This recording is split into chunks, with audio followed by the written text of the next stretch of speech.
नमस्कार मित्रांनो, स्वागत आहे आपलं एका नवीन व्हिडिओवरती।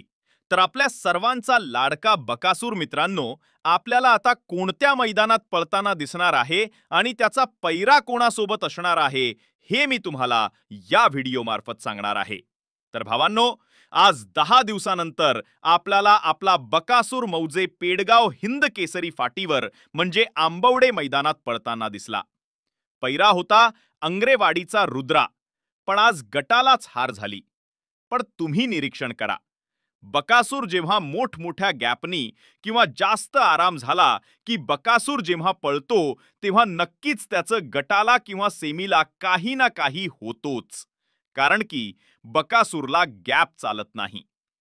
2 दिवसाच्या गॅपने आपला बकासूर पळाला तर नक्कीच कमबॅक करत असतो किंवा एका दिवसाच्या गॅपनी, कारण जसं पळतोय तेवढा स्पीड, जेवढा पळेल तेवढा स्पीड असं बकासूर आहे।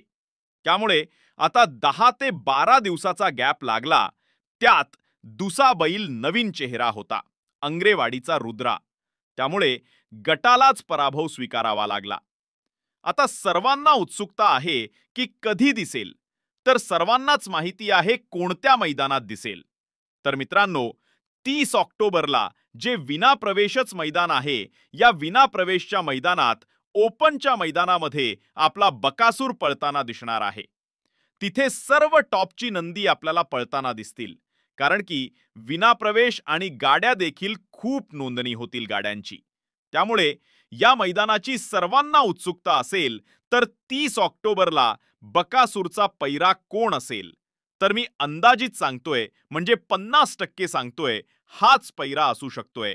तो म्हणजे टॉपची जोडी, इवन जोडी, म्हणजेच बकासूर आणि कारुंड एक्सप्रेस चिक्या। ही जोडी आपल्याला 30 ऑक्टोबरला दिसू शकते।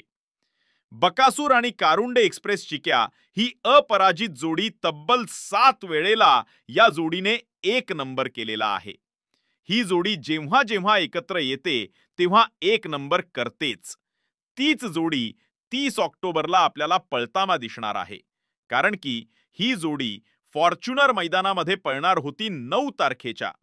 मी पैरा आधीच सांगितला होता।